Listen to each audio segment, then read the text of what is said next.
de coração. Mas estamos vivendo em um século, pastor, em que o irmão está com o coração sujo, está com o templo imundo, está com o templo habitado por trevas, mas está querendo ser cheio do Espírito Santo. E o Espírito Santo de Deus não habita em templo sujo. Só que tem isso aqui, pastor. Vamos para a Bíblia. O livro de João é um dos evangelhos mais teológicos, a qual a gente vai se aprofundar e vai ver que João era um discípulo mais achegado do mestre e conviveu juntamente com o mestre e pôde relatar momentos em que nenhum outro discípulo viveu. João, no seu livro primeiro, ele vai dizer que no princípio era o verbo, e o verbo era Abba, e a palavra era Deus. Perceba que João está dizendo, pastor, no princípio era Deus e Jesus lá no céu, e o Espírito Santo de Deus. Prova isso, pastor, prova Gênesis. E façamos-lhes o homem em imagem e semelhança. Perceba que é façamos, não é somente eu faço o homem. Perceba que aí Deus ele já está mostrando a sua divindade, a sua Trindade Santa, Pai, Filho e Espírito, e façamos-lhes o homem em imagem e semelhança de Deus. Aí João vai dizer no capítulo 1, o princípio era o verbo era Jesus. O verbo é a palavra que veio e morreu na cruz do Calvário para nos libertar. É por isso que Jesus está dizendo: conhecereis a verdade, conheça a palavra, conheça Jesus, porque a verdade vai te libertar. Aleluia! João está declarando: olha, a palavra é Jesus. A palavra é quem vai te libertar. Você tem que entender isso no princípio, para quando você chegar lá no fim, você entender que não foi um homem que te libertou, não foi aquele que te pastoreava, não foi aquele que te guiava, mas quem te libertou foi aquele que morreu na cruz do Calvário. Aleluia! Aí pensa aqui. João está dizendo que no princípio era a palavra. E quando João vai descrevendo o seu livro, primeiro capítulo, ele fala que Jesus é a palavra. E vem trazendo a história de João Batista, dos primeiros discípulos. Só que quando chega no capítulo 2, João já está narrando a trajetória e o princípio da vida de Jesus. Ele disse que no princípio era a palavra, e a palavra habitou no meio de nós. Perceba que no capítulo 2 ele já está mostrando Jesus fazendo os seus milagres.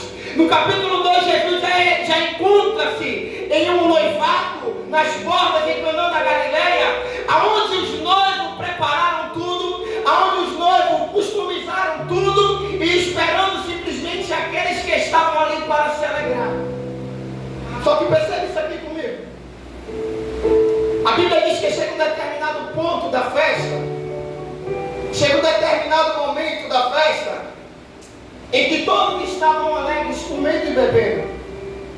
Só que acabou o vinho. E o vinho é a alegria de Israel. Todos estavam comendo e bebendo e acabou o vinho. E a Bíblia diz que Jesus, ele foi convidado juntamente com os seus discípulos. Estavam lá Jesus, Maria, sua mãe e todos os seus discípulos.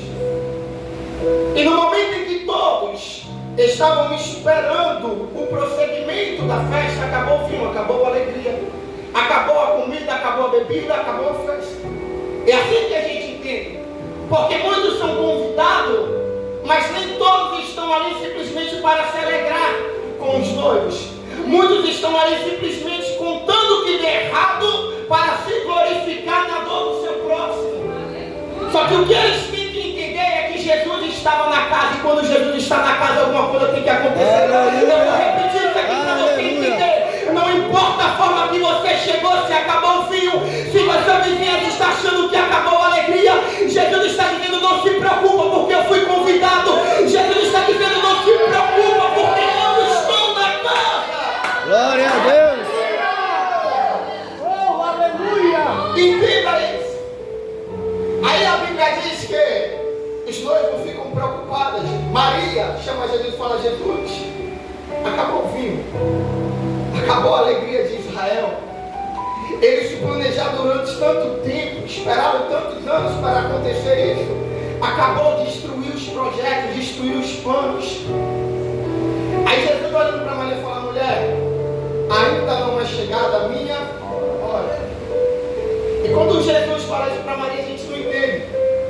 É porque tem muita gente, pastor, que quer receber o milagre, mas não quer trabalhar para Jesus.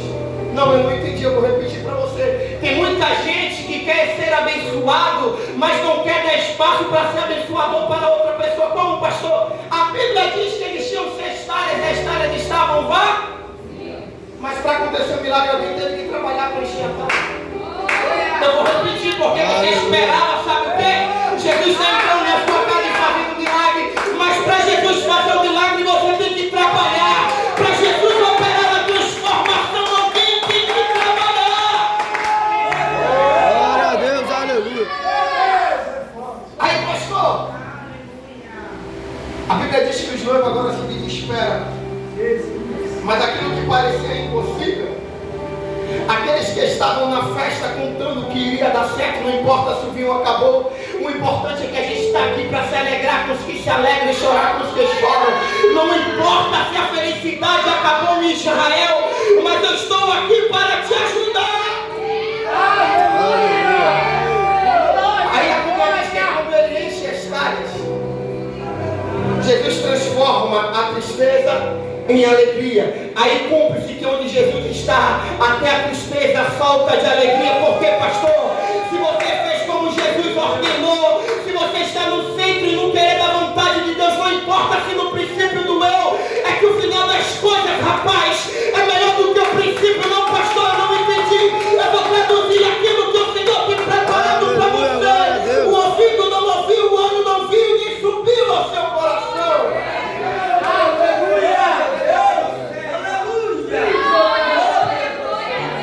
Só que o cenário agora começa a mudar, porque alguém achou que iria acabar a festa, iria acabar a alegria. E Jesus transforma a tristeza em alegria. Só que isso aqui, pastor, o cenário começa a mudar. Por quê? Quando a gente vai no capítulo 3, a gente já vai entender que Jesus está falando: olha, o cenário pode ser mudado. O milagre pode acontecer. No princípio era a palavra, mas para isso tem que existir uma morte. E é uma morte que quando você morre para o mundo e nasce para Cristo. João ele começa a relatar acerca do batismo, que Nicodemos olhando para Jesus e fala: mestre, como é que eu posso morrer voltando para o ventre da minha mãe? Aí Jesus olhando para ele e fala: olha, ninguém pode conseguir, ninguém pode nascer de novo, ninguém pode subsistir no meu reino se não morrer para o mundo e nascer para Cristo. Glória a Deus, aleluia. Olha, para haver a libertação, para haver o Pentecoste, é necessário você morrer para as coisas do mundo. Glória a Deus. Entende? Aí quando chega no capítulo 4, o cenário vai mudando. A Bíblia diz que Jesus está indo ao encontro de uma mulher samaritana. Aleluia. Muitos que estavam dentro do templo não acreditavam naquilo que o mestre pregava. Mas era necessário Jesus ir até Samaria. Aí, quando eu começo a entender aquilo que João está relatando, e João vai começar a falar sobre a mulher do poço de Samaria, aonde Jesus ele quebra um protocolo, pastor, aonde Jesus está mostrando para os 12 que estão seguindo ele, que não adianta você achar que tem um rei na barriga, não adianta você achar que prega mais do que o outro, não adianta você achar que você sabe mais do que o outro, não adianta que você achar que você é chamado e outro é escolhido, porque você até andou comigo, você viu milagres, mas você ainda não aprendeu. Por quê? Porque se não tiver amor, de nada adianta. E no final restará os 3: a fé, a esperança e o amor. Contudo, eu te digo que o maior deles é o amor. Aí Jesus está indo até o poço de Samaria. E a Bíblia diz que Jesus vai subindo até Samaria. Só que se Jesus vai subindo até Samaria, alguém que estava lá em cima estava descendo até Samaria. Jesus está subindo até Samaria. E a mulher de Samaria estava descendo até o poço de Jacó. E quando Jesus está subindo, a mulher está descendo, a mulher está esperando que seria mais um dia. Um dia comum, um dia qualquer. Mas ela entendeu que ela estava descendo. Aí João fala assim: Senhor, é que o Senhor cresça e eu diminua. Enquanto você desce, Jesus está subindo ao seu encontro. Enquanto você está lá embaixo com a cara no pó, Jesus está subindo para te encontrar e transformar a tua vida. Aleluia. Pastor, me prova isso, eu te provo. Jeremias desce a casa do oleiro, que lá te fará ouvir as minhas palavras.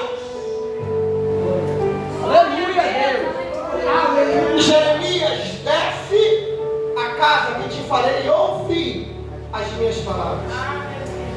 Aí o texto vai dizer assim, que quando Jeremias desce até a casa do oleiro, ele agora não ouve mais, ele agora passa a enxergar e vir um vaso se quebrando na mão do oleiro. É porque quando você desce, Deus está subindo e crescendo ao seu favor. Quando você se humilha, Deus está dizendo: é aí que eu te quero, é aí que eu vou operar o milagre da tua vida. Aleluia, glória a Deus. Para existir Pentecoste, tem que existir humilhação, tem que existir renúncia, tem que descer aos pés do Mestre. Aleluia, glória a Deus. Só que o texto vai dizer aqui, João 4,10, que quando Jesus ele encontra a mulher samaritana, e a mulher samaritana recebe o privilégio,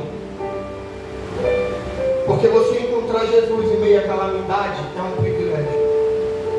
Você encontrar Jesus em meio ao sol escaldante, sofrendo, carregando água, humilhado, pelejando, é um privilégio. Por quê, pastor? Deixa eu te falar. Se você não chegasse ao fim do poço, você nunca ia reconhecer que Jesus é da sua vida. Verdade. Se Jesus não te botasse lá embaixo e mostrasse: olha, você é totalmente dependente de mim, você nunca ia reconhecer Jesus. Porque quando o homem está no auge, não está passando por nada, ele não reconhece que é Jesus, ele reconhece que são os meus esforços. Se eu estou onde eu estou, é porque eu estudei. Se eu conquistei o emprego que eu conquistei, é porque eu estudei. Mas quando o homem está lá embaixo, no fundo do poço, ele fala: Deus, mesmo que não conheça o Evangelho, mas ele fala: Deus, me ajuda. É Deus, sozinho eu não posso, eu não consigo. Aí Moisés, a Bíblia diz, ele fala: Senhor, se o Senhor não for comigo, eu não vou a lugar nenhum. Moisés entende que ele é totalmente dependente de Deus. E se você que está aqui esta noite é totalmente dependente de Deus, não importa o que esteja passando, não importa o que está sucedendo sobre a sua vida, mas Deus está conosco.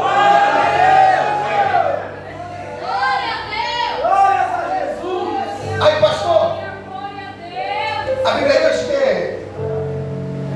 Jesus olha para aquela mulher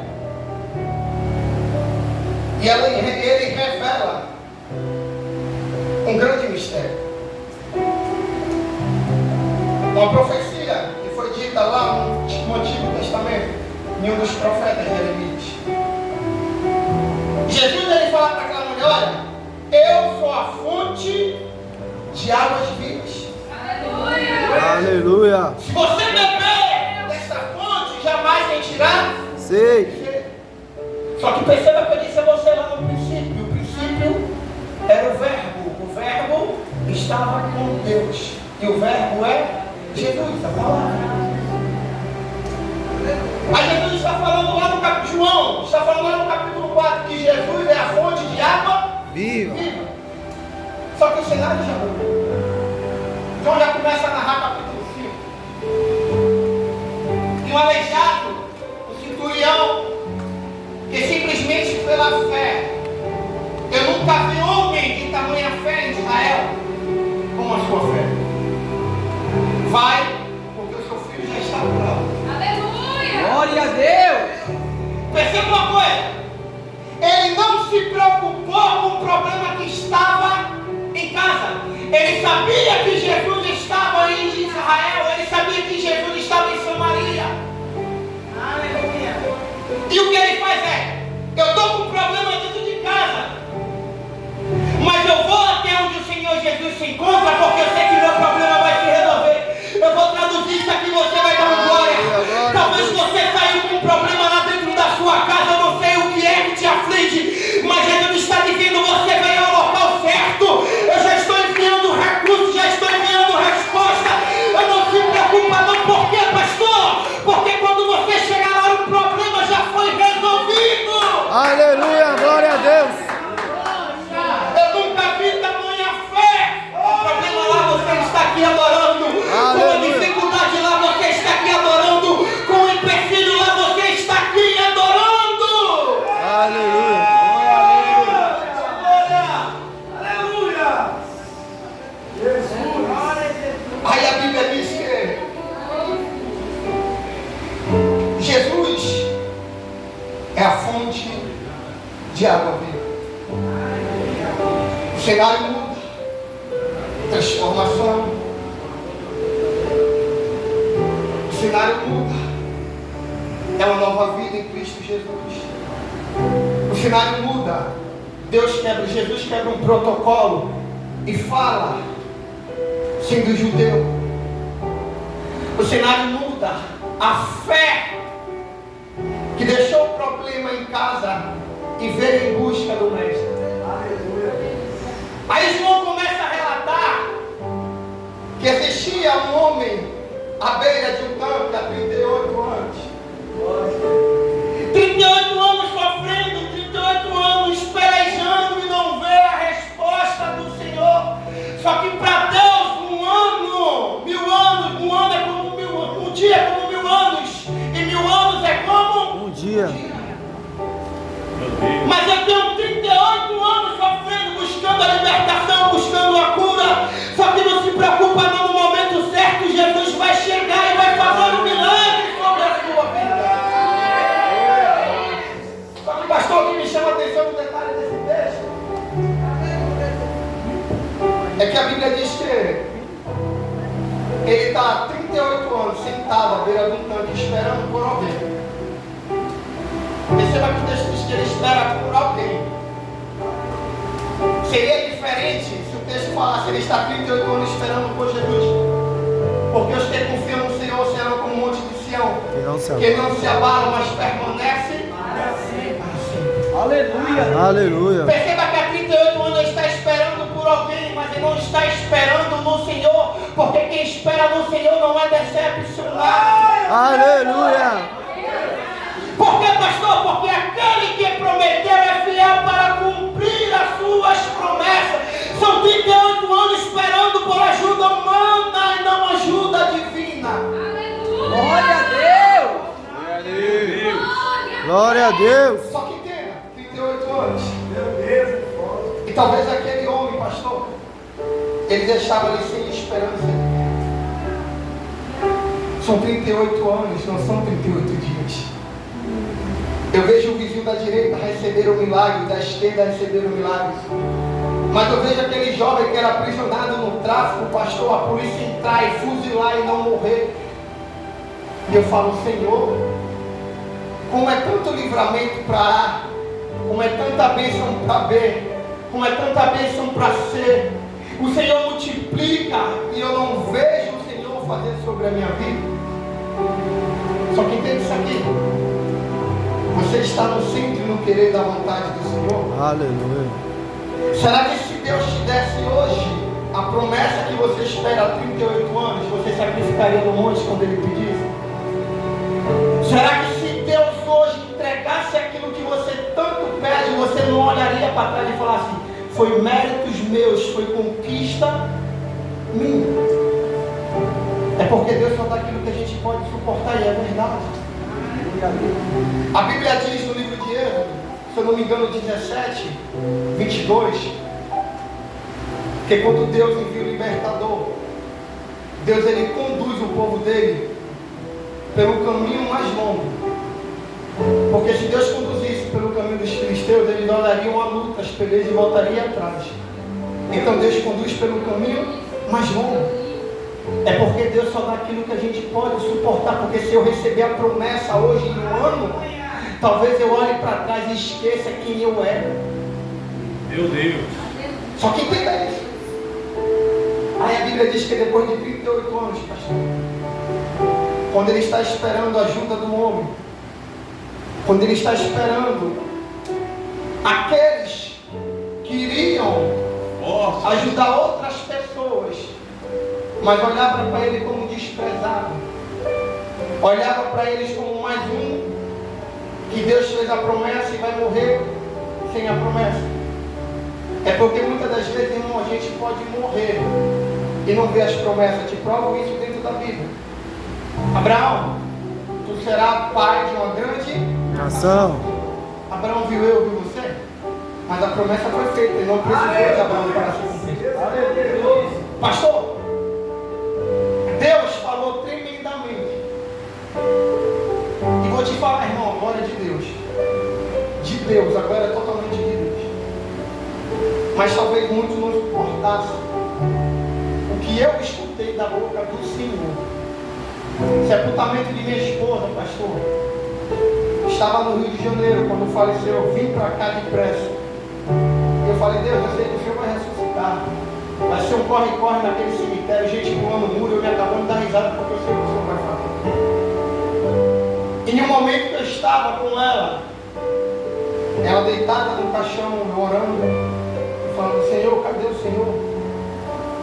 Qual vai ser o momento que o Senhor vai ressuscitar? E Deus falou para mim, no meu ouvido: eu não preciso de você para operar. Aleluia! Eu falei: como assim, Senhor? Ele falou: se eu quiser ressuscitar, eu ressuscito. Eu não preciso de você orar por ninguém para fazer milagre. Porque se eu fizer, eu sou Deus. Mas se eu não fizer, eu continuo. Aleluia. Glória a Deus. Então Deus não precisou de Abraão vivo para que Abraão viesse enxergar a promessa. E eu falei: tudo bem, Senhor. O Senhor é Deus, e eu sei disso. Só que tem isso aqui. O aleijado esperava 38 anos. Só que chegou um determinado momento que ele esperava por óticas, visões humanas, ajudas humanas. E quem se apresentou para ele foi que no princípio era a palavra. Aleluia. Jesus estava dizendo para ele: olha, o que você necessita para ter a libertação é conhecer a palavra de Deus. Você não precisa de homem, porque o homem não vê como eu vejo, o homem não enxerga como eu enxergo, o homem te vê por fora, mas eu vejo do seu interior. Aleluia, glória a Deus. Espera o milagre. Aleluia. Há 38 anos espera por alguém, mas hoje me convém eu fazer um milagre na sua vida. E um detalhe do texto, pastor. Meu Deus. Glória a Deus. A Bíblia diz que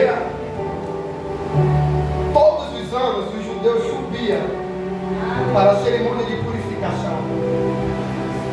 E a cerimônia de purificação era justamente onde se encontrava esse aleijado. Meu Deus. Só que tem isso aqui. Eles subiam para festejar. Enquanto uns festejavam, outros estavam sofrendo à beira do tanque. Enquanto uns se alegravam, outros estavam penando à beira do tanque. Enquanto uns estavam festejando, outros estavam passando peleja dentro de casa. Meu Deus. Só que isso é o que dá quando você confia em providências humanas. Porque enquanto uns vão festejar, outros estão sofrendo. Mas Jesus, olhando para ele, falou: olha, não se importa não. Enquanto vocês estão chorando, ele está sorrindo. Por quê? Porque hoje eu cheguei e você vai ter que sorrir também. Talvez há muito tempo você não tem se alegrado. Talvez há muito tempo você não tem vindo a voz de Deus. Só que Deus te trouxe hoje aqui para dizer: você vai voltar a sorrir de novo. Você vai voltar a festejar de novo, porque hoje eu faço um milagre. Aleluia, glória a Deus.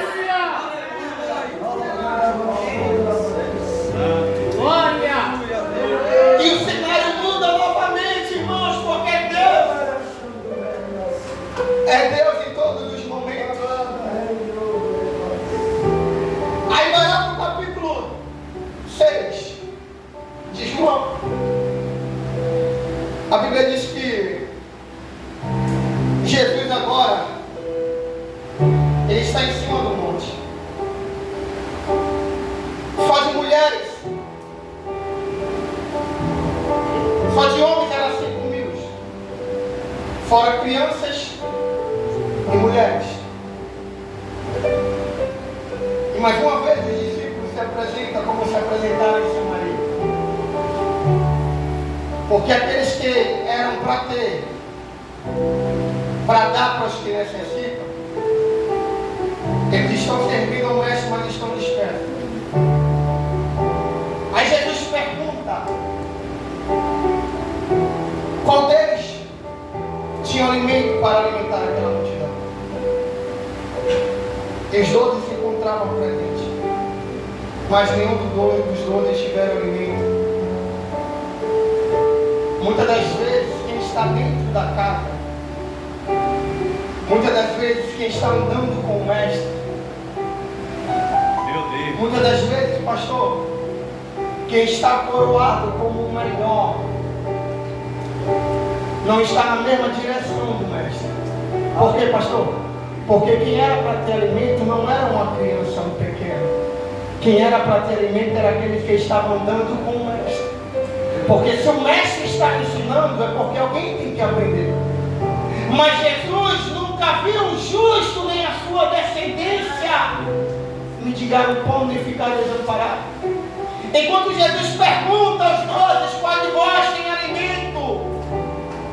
Uma criança se levanta no meio de 5.000 pessoas e fala: Senhor, eu tenho 5 pães e 2 peixinhos. Aí eu vejo toda aquela multidão se alegrar, porque o Senhor providenciou o alimento. Glória a Deus. O Senhor visitou a despensa quando não tinha nada, mas o glória você deu quando estava vazio. Questiona ou adora, vai murmurar ou vai dar graças ao Senhor quando a dificuldade bater na porta. É porque você só sabe glorificar quando Deus bota a despensa cheia. É porque você só sabe fazer um movimento pentecostal quando você recebe o sim do Senhor. Pastor, é muito fácil Deus usar um profeta aqui em cima e falar: abre a mão porque eu vejo um apartamento sobre a sua vida. Abre a mão porque a promessa de você ser um grande pregador está chegando na sua vida.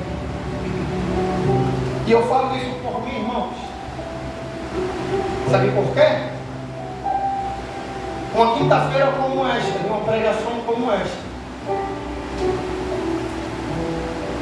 e pelo poder da palavra, a mesma pregação, foi uma pregação que quando eu entreguei o microfone, quem estava na direção, a esposa do pastor, lá no Rio de Janeiro, ela falou assim, não falou diretamente para mim, mas ela falou assim: eis que eu vejo, o Senhor me mostrou, eu estava em uma guerra espiritual, e eu vi um corpo no meio da igreja, e eu estava em cima do altar, terminei de ministrar. Um pastor, ele vai receber, não tem esse homem que recebe, a não ser quando a palavra é direcionada: pastor, fulano, obreiro, certo, Deus manda te dizer dessa forma. alimentada. Ela falou: pastor, esse que eu vejo um corpo no meio da igreja, e sobre esse corpo eu vejo um casulo, umas fitas toda branca. E Deus está mandando dizer: eu estou matando para salvar a alma. Só que você está com bola na vez, você está tentando ministrar a palavra, você está esperando Deus falar: não, estou abrindo portas. Você está esperando Deus falar: olha, eu estou visitando sua família, libertando o ente querido, trazendo a cura para dentro da sua casa. Só que Deus me entregou ali, sabe o que foi? A morte da minha esposa. Acabamos de pregar a ministração. Só foi o tempo de chegar em casa, irmãos. 1 minuto. Já foi.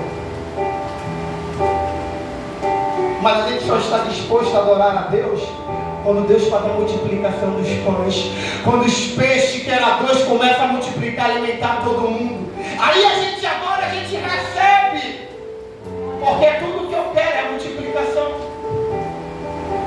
Só que o que Jesus estava dizendo para os discípulos ali em cima, para aquela multidão, era: você tem que me adorar no muito ou no pouco, na bonança ou na escassez. Mas todas as coisas a gente pode naqueles que nos fortalecem. Todas as coisas podemos em Cristo Jesus, que nos comprou com preço de sangue, para nos libertar do pecado, da escravidão e da morte. A maior promessa do Senhor é: que vou para a casa do meu Pai, lá há muitas moradas, e prepararei um local, para que onde eu esteja, vós estejais também. Não existe maior promessa bíblica do que essa, que é a salvação. Mas muitos estão dispersos, estão preocupados com multiplicação. Muitos estão dispersos, estão preocupados com milagre. Muitos estão dispersos, que estão preocupados com portas abertas. Só que lá em Apocalipse vai dizer: eis que eu sou a chave de Davi. Aleluia. E se eu abrir, ninguém fecha. E se eu fechar, ninguém vai abrir. Glória a Deus. Também é uma promessa do Senhor, que se não der certo, Ele também pode fazer acontecer. Mas eu só lembro da porta aberta. Dentro do texto, a Bíblia diz que depois Jesus traz uma palavra dura. Jesus no princípio é a palavra, no 2 ele transforma, no 3 ele mostra que existe um batismo, uma morte para o mundo, no 4 ele quebra um protocolo, no 5 ele visita alguém que estava sofrendo há anos, e no 6 ele dá uma palavra dura, porque ele entende que existe um povo que só adora quando Deus abre a porta. Existe um povo que só adora quando Deus faz um milagre. Aí a Bíblia diz que os discípulos ficaram com o mestre. E Jesus olhando para ele fala: e vós também não vão me abandonar? Pedro, mais uma vez, Aleluia, glória a Deus. Para onde iremos? Se só tu tens. Se o Senhor fizer, o Senhor é Deus. Para onde iremos? Senhor, se o milagre acontecer, para onde iremos? Mas se não acontecer, será que eu vou continuar aqui com o Senhor? Se só o Senhor tem a palavra de vida. Glória a Deus, aleluia. Aí a Bíblia diz que no capítulo 7, Jesus ele vai se revelar pela falta de fé do povo. Jesus está transformando, mostrando que Ele no princípio está habitando no meio de nós. Jesus transforma, faz o milagre da água para o vinho. Jesus mostra que tem que existir uma morte para o mundo para viver o sobrenatural. Ele quebra o protocolo, sendo judeu, e é necessário que eu passe até Samaria para que uma promessa viesse a se cumprir. Ele chega a alguém simplesmente pela a fé, que é o firme fundamento das coisas que não se vê, mas se crê ou se espera. Aleluia. Não sei se ele dá a palavra e mostra que, olha, eu vou fazer o milagre, eu vou fazer o Pentecoste. Mas é necessário uma libertação. E conhecereis a verdade, e a verdade vos libertará. Aleluia. A verdade é a palavra. A verdade é Jesus. Só que no capítulo 7, aqueles que ouviram tudo isso começam a desfalecer na fé. Meu Deus. Aí no capítulo 8, pastor, o cenário já muda. Por quê? Jesus vai até o templo, até o sinédrio, e começa a pregar. E a Bíblia diz que os fariseus, os escribas, que estavam ali tentando pegar Jesus mais uma vez. Porque todo aquele que está crescendo, o intuito de quem não quer ver o crescimento da obra é matar. Então é melhor paralisar agora do que ele formar raiz. Porque se ele formar raiz, vai ser mais difícil de matar. Então enquanto ele está crescendo, enquanto ele está mostrando, eu vou tentar paralisar. Aí a Bíblia diz que os mestres e doutores da lei, ele agora pega uma mulher em adultério. E quando ele pega essa mulher em adultério, ele leva até Jesus. Fala: Senhor, está vendo esta mulher? Ela foi pega em adultério. A lei diz que é para ser apedrejado. E o Senhor, o que vai dizer? Está escrito na lei de Moisés que ela era para ser apedrejada. E o Senhor, como mestre, como salvador, o que é que o Senhor vai dizer? Só que preste atenção no detalhe do texto. O texto vai dizer que eles pegam uma mulher e colocam no meio do povo. Porque o intuito do pecado é envergonhar. O intuito do pecado é desfazer. O intuito do pecado é trazer constrangimento.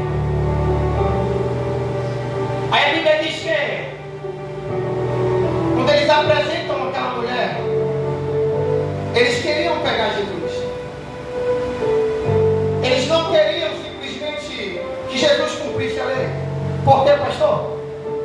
Porque se eles quisessem que Jesus cumprisse a lei, eles traziam tanto a mulher quanto o homem. A lei poderia ser cumprida desta forma. Porque seria fácil apresentar alguém e falar: está em adultério, está em pecado. Mas cadê aquele que estava junto com ela? Então o intuito dele não era acusar a mulher. O intuito dele era tentar paralisar Jesus. O intuito dele era tentar paralisar aquele que está crescendo. O intuito dele era tentar paralisar aquele que está se enraizando na palavra. É Deus. Só que tem isso aqui. Aí a Bíblia diz que quando ele é apresentada a Jesus, Jesus está no meio do povo, pregando, ensinando. Mas aquela mulher é colocada no centro para envergonhar o seu pecado, a sua vida, o seu ministério e a sua família. O principal objetivo do pecado é a vergonha. Só que, pastor, uma coisa vai me chamar a atenção. É que quando eles estão tentando acusar aquela mulher, Jesus está ali para ressocializar ela no meio da comunidade. Enquanto eles estão acusando, apontando, Jesus está falando: olha, eu não quero saber o que você fez, eu não quero saber quem você era, eu não quero saber o que te esperava. O que eu quero saber é que hoje eu venho transformar a sua vida. Aleluia. Só que entenda isso. Aí a Bíblia diz que ela está no meio, é apresentada, é tentado definir a imagem daquela mulher por aqueles que sabiam da lei, sabiam da palavra. E a Bíblia diz que Jesus se abaixa e começa a escrever sobre o pó da terra. E eles estão esperando uma resposta do mestre, uma ordem de falar: olha, acaba com a vida dela, destrói os projetos delas, destrói o sonho dela, destrói a família dela. E estão importunando o mestre para ver a destruição de alguém. Meu Deus. É assim mesmo. Tem pessoas no nosso meio assim, irmão. Eu vou ter que falar. Pastor, que estão de joelho orando e pedindo a destruição de outras famílias. Existem pessoas no nosso meio que estão orando e falando: Senhor, faz com que ele se divorcie, com que ela se divorcie, porque eu quero casar com ele, quero casar com ela. Mas essas pessoas estão em busca do Pentecoste e não querem liberar o pecado das suas vidas. Verdade. Aí uma palavra que me marcou, pastor, é porque a nossa geração estamos vivendo como Sansão. A Bíblia vai dizer, pastor de Juízes, que Sansão é pego por desobediência, é aprisionado pelos filisteus, é furado os seus olhos, porque o pecado ele ofusca a visão, ele tira a visão do reino. O pecado você não consegue mais enxergar as promessas do Senhor. E o que é mais importante, a Bíblia diz que Sansão agora é colocado no moinho. E a Bíblia diz que Sansão está cego e o moinho está sendo movimentado. A geração está em busca do Pentecoste e não quer se libertar do pecado. Sansão está cego, está aprisionado, mas está fazendo um movimento. Meu Deus. Está cheio de pecado, está todo imundo, mas está no movimento dentro da igreja. Mas a Bíblia diz que enquanto ele está movimentando, as suas pernas estão acorrentadas. Ele está no movimento, mas está aprisionado. Ele está fazendo a roda girar, mas está aprisionado. Está até movimentando, mas está aprisionado. Está até rodando, entregando profecias, pregando, cantando, adorando, mas está aprisionado. Mas a geração quer o Pentecoste, mas não quer santidade. Aleluia, Deus. Aleluia. A geração quer o mover, quer a casa cheia, quer o fogo do Espírito, mas eu não quero desfalecer dos meus prazeres carnais. Glória a Deus. Quer movimento? Quer mover? Busca primeiramente a libertação. Volta a enxergar novamente como você enxergava o reino. Começa a dar lugar a Deus como você dava. Mas é necessário a libertação. Talvez você não estava esperando escutar isso, mas eu não posso fugir do que Deus manda. Aleluia. Glória a Talvez Deus. você esperou isso aqui hoje, o fogo correr e correu. Mas as algemas têm que ser quebradas, as correntes têm que ser partidas. Pastor, a flecha quando vai acertar o alvo, primeiramente ela vai para trás, vai chegar até o alvo. Eu preciso deixar algumas coisas lá atrás para depois eu acertar o alvo. Aleluia. Glória a Deus. Eu não posso só querer avançar em direção ao alvo sem deixar as coisas velhas para trás. E eis que as coisas velhas se passaram e tudo se fez novo. Aleluia. Glória a Deus. E meu pastor, a Bíblia diz que os mestres e doutores da lei estão pressionando Jesus. E Jesus está ali escrevendo sobre o chão. E eles estão pressionando. E Jesus está escrevendo sobre o chão. Cogita-se que ninguém sabe o que Jesus está escrevendo pelo chão.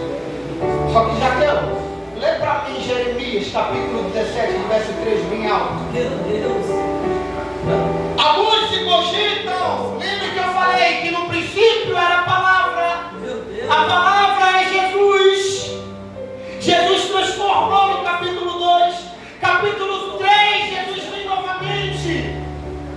No capítulo 4, de verso 10, Jesus fala: eu sou a fonte de água viva.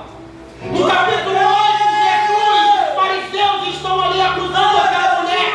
E Jesus está no chão escrevendo e ninguém sabe o que ele Aleluia. Ó Senhor, esperança em Israel, todos aqueles que te deixam serão envergonhados, os que se apartam de mim serão escritos sobre a terra, porque abandono o Senhor a fonte das águas vivas. Aleluia, Deus. Jesus revela isso em Jeremias e se cumpre em João capítulo 8, porque os fariseus queriam atrapalhar a vida daquela mulher, os fariseus queriam destruir, e Jesus estava lá escrevendo o nome dele sobre o pó da terra, porque ele tem desprezado a fonte de água viva. Se você não conhece a palavra, se você não é liberto, como você pode julgar alguém? Glória a Deus.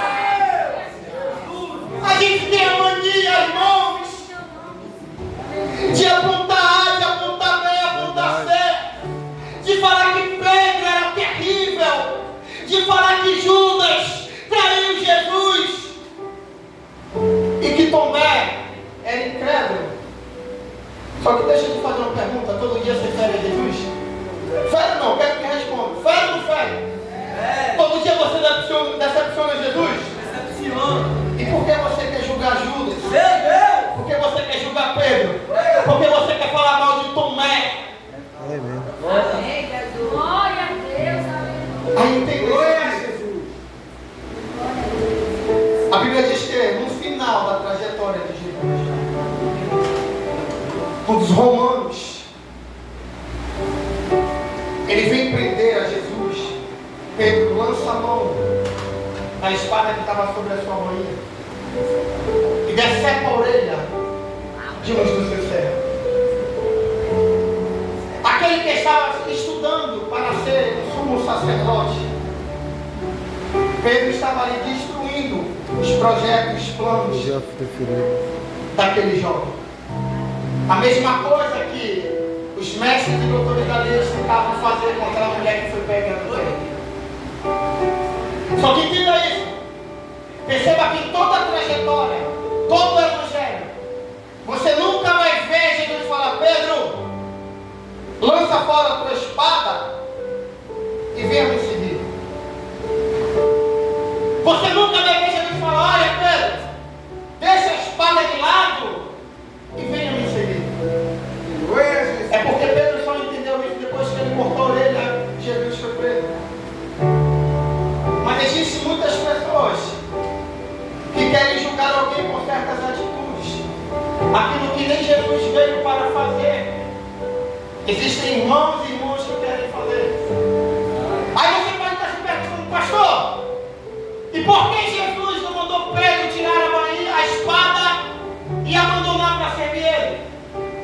É porque Jesus entendia que se o Espírito não fazer, ninguém mais pode fazer. Se o Espírito não transformar, ninguém mais pode transformar. Está com a espada na cintura, mas mesmo assim continua servindo ao Mestre.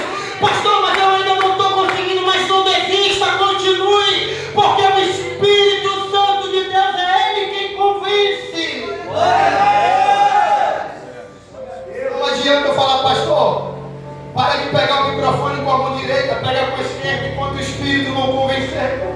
Não adianta eu querer corrigir o meu irmão, porque quem transforma é o Espírito Santo de Deus. Glória a Deus. Aleluia. Aí a Bíblia diz que Jesus agora fica um tete a tete. É mais ou menos um embate entre Jesus e a mulher que foi pega lá no templo. E a pergunta de Jesus é: você quer ser liberto? Você quer o Pentecoste? Você quer o avivamento? Deixe o pecado de lado. Glória a Deus. Volta agora a chamar a atenção de Deus, que a face do Senhor comece a olhar novamente para você. Porque Ele vai dizer que por muita iniquidade, pelo pecado, Deus ele tem tirado a face, coberto a face da nossa geração.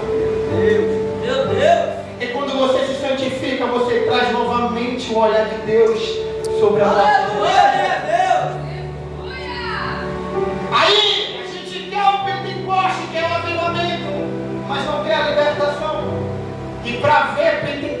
para haver avivamento é necessário a libertação.